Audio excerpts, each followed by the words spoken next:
So this is a two-part story, and I have to give kudos to those who've spoken before me because they've really stuck to the prompt, which I normally don't do. I like pigeonhole some related kind of thing in here. But this story is about a company I worked for that kind of engaged in questionable business practices at the time, and then an asshole-ish thing I did at 12 years old, kind of tied to that. So I guess it kind of fits the prompt. So when I was 12, I was an entrepreneur. I had my own business. I went to work every day. I had a paper route. I was lured into the idea of a paper route. Own your own business. Be your own man. Be a baller with rubber bands. And I just made that up. I kind of like that. My friend Scott had multiple routes. You know, they had it into like a family business. They loaded into a truck. You know, they drew a map and, you know, wore camo and really tactically measured out this paper route. And they had, you know, probably like 10 or 15 routes in much nicer neighborhoods than mine. So I just had my direct neighborhood. My parents didn't help me, so I, you know, did it myself, either with my bicycle or on foot. But what I realized at the time is the model at the time was very, very unfair, especially to the paper delivery person. They basically would deliver papers to you, the number of people who had subscribed, and then bill you for those papers. So whether you got the money from the people those papers went to or not, you still had to pay up every week. No shit.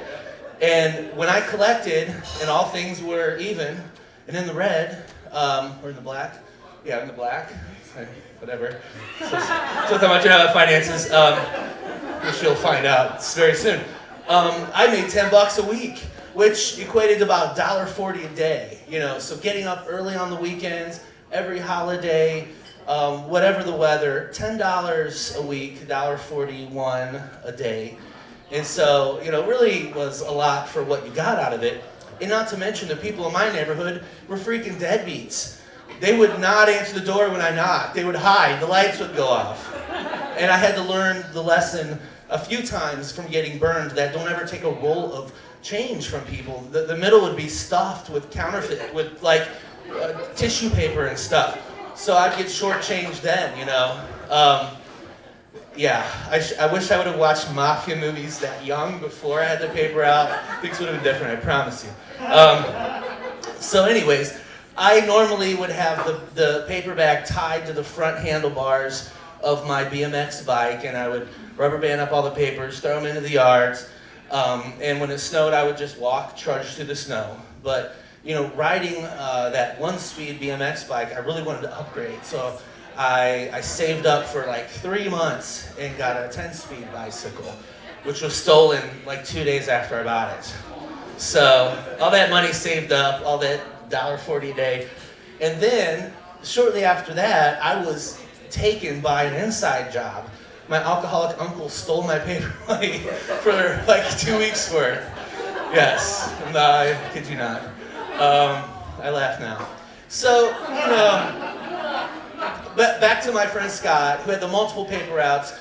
Me, Scott, and my other friend Gary were sitting around one day, and we're like, you know what? We deserve a day out, you know, a day to ourselves, kind of like a dude's date, you know, day on the town. And I said, but we don't have any money. Scott said, well, my family has a bunch of paper routes. Let's go collect early, tell them my family's going out of town, and we'll use that money and go out, you know, and go out. So we hustled for like 2 hours and collected a bunch of money and felt like, you know, on top of the world. And we walked about a mile south to Arlington Road, where there's a movie theater, which is no longer there. We went to see a movie.